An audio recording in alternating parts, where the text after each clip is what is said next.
Okay, finally, we want to add the possibility that the user can restore or can get the same data when the user revisit our application. For that, we will make an adjustment in our weather data service. And we will, the first time in this course, we'll use the effect. For this, we will create a constructor. And in this constructor, we will create an effect. An effect is more or less like a possibility that if computed or a signal or whatever you're using here, that using signals as a base get changed, it get recalled automatically. For example, we can make here a short test by using our stored data and can kind of log that and can here open the console. As you can see, we have here the initial value, and whenever we like changing something in the state, we get here a new log with the data that we're saving here. As you can see here, we have this data, and if we click on plus, you will see the same data, extended forecast is true, and the weather data that we're using for all of our data sets. Which means an effect gives you the possibility to do something independent of a value. Okay, but what we now want to do is we want to get the current weather store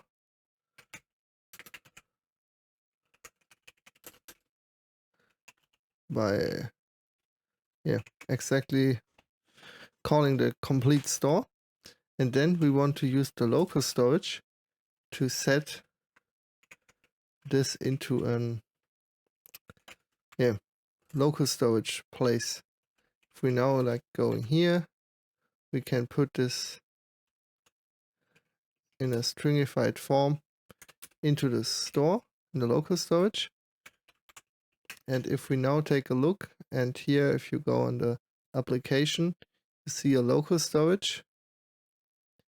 And as you can already see, we have here like this empty object. If we now search again for Barcelona and we're adding that one, you see that it directly changed it in the local storage.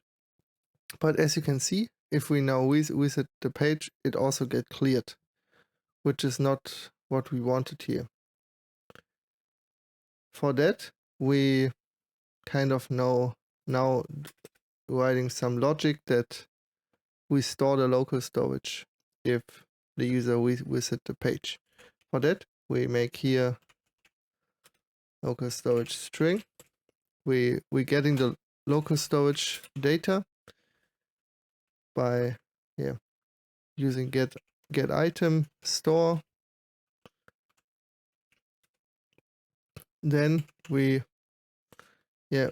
initialize the store, and depending if the local storage string exists, we make a JSON.parse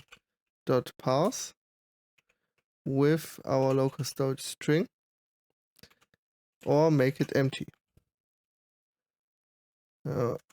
So this is kind of a format that allows us to make a conditionally return. Here we have a condition. In our case, we can also like make a double question mark. But it says if this exists or is true free, we like returning this one. If it is falsy, we're returning the value that is behind this double dot. Okay. If we now reload the page and like typing Barcelona, press plus, you see it is now Barcelona. If we now reload, you can see that it reuses the data, which means now we have saved this data in the local storage and loading it if the user reuses it. So, but now the problem is if the date, we can do an example quickly. If the date, I will quickly change my date to be 1 day later.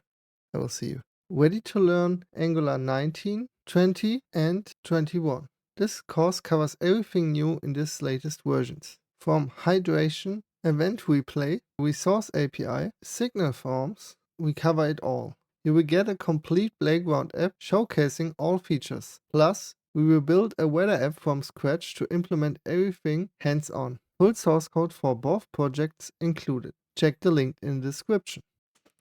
Okay, this part is mainly focused on the defer functionality because there are some additional information I want you to provide.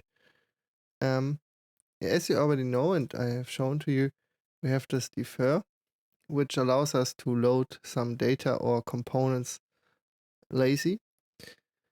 And this defer functionality has some cool side effects that you also could implement with only the defer functionality. Overall, the defer is, you can load components lazy, and it's most likely important if you have big libraries that are contained in some components that are not all the time present. And what we now can do is we have this defer and we have a placeholder. I will quickly show you a code adjustment I've made. So what I want to show to you is the following thing. I have adjusted our component to using a defer. Okay, what I've done is using a defer and saying to them it should render that content if the user interacted with this block here, until there. And here I have a placeholder.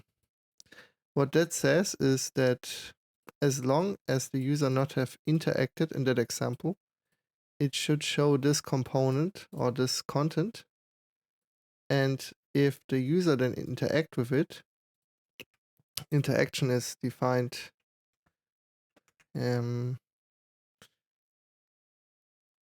here. When the user have a key down effect event or a click event, it would do what it says. It would render that element. If this is lazy loaded, I will also open a network tab. If this thing contains if this component contains other components or modules, it will of course also lazy load them together as one element. If I now see here, as I've added here, click to see and then the location, which means you can here see that click to see Barcelona or Berlin or London or whatever. If I click on it, you see that if I clear that up one, it shows the specific clicked element. If I click on London, it adds London, and as you can see, it in that example only loading the image. But if you start from 0 and click on something, it loads here specific component chunks, which not initially be loaded and kind of lazy loaded by the time you're clicking on it. And afterwards, it only loads the image because the component is already available. With this, you're achieving that every card can be clicked and kind of loaded independently. If you would move this one level up, like here for example, so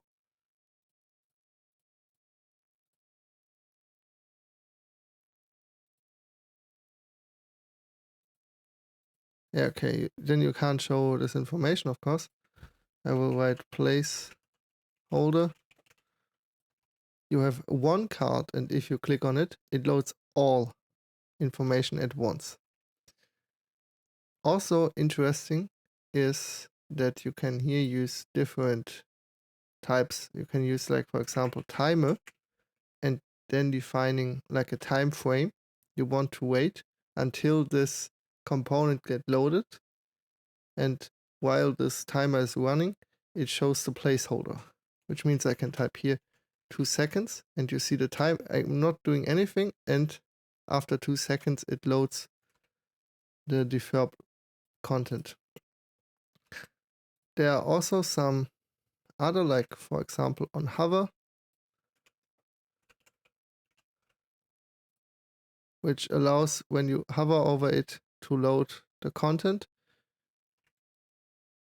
Yeah, most of that, like on interact or on hover, should not be used as here with, yeah, like multiple elements, and yeah, this placeholder should try to match kindly the size of the element that you then lazy load. What you also can do is like instantly making defer, which loads it as fast as it is possible. But there are some more interesting parts, like on viewport, for example. For types like on viewport, there are some special scenarios, because if you're using like not interactive events, it is like as you would, I will form it quickly, as like if it is loaded once, this element, it will load every component that using the same kind of bundle. Okay, as you can see, if I now reload, like everything is the same. But if I now would here add an element with a styling, for example, with 1000 pixels and height 1000 pixels, I hope that's enough. Yeah, it's enough. And what then happens is, if I scroll down, yeah, we can quickly do it again, like clearing the logs. You see like that at that moment, it loads the chunks that it needs to be there. Okay. A different scenario that is, I think, more realistic in that case is you can use this defer also with a condition. For example, here, that's the old logic was here like an if before, an if else block. We're using now here defer with the definition when, and then I have a condition, and I also have this placeholder with this button that we have with add future forecast.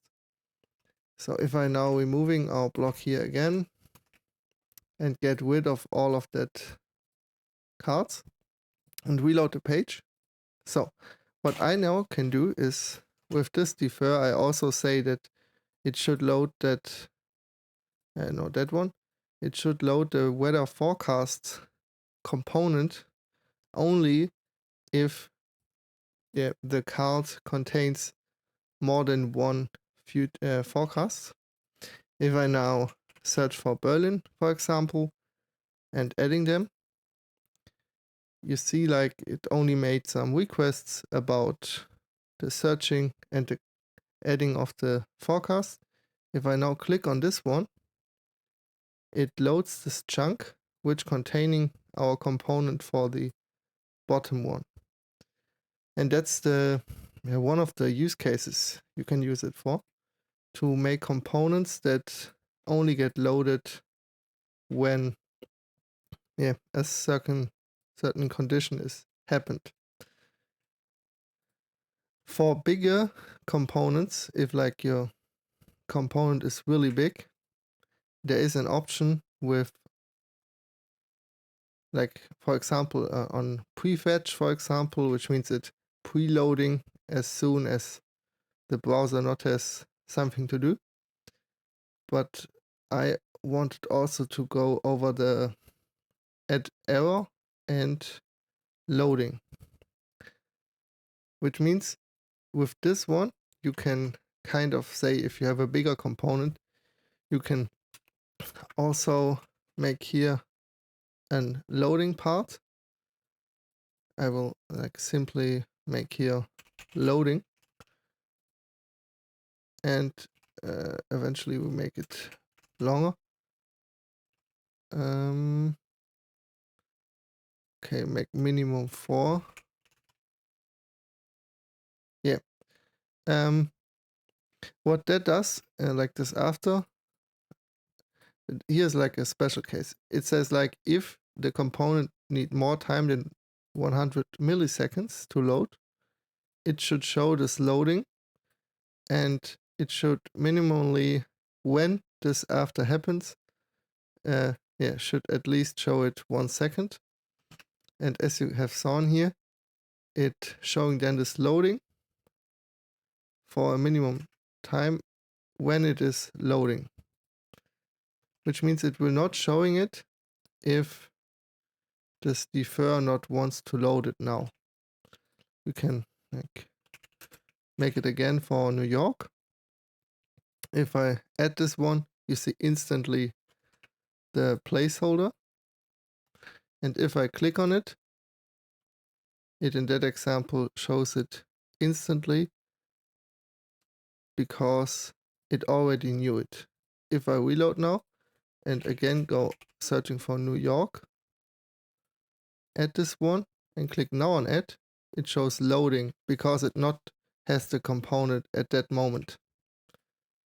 Yeah. I hope that this helped you with understanding how to use the defer. There's also a case with add error that we can also quickly do. It's relatively simple to show it, like arrow, whatever. That's like a part that gets shown if the defer not worked. And that's like now an important thing, because what we can do is we're adding like a location quickly. So, and now I stop the front end.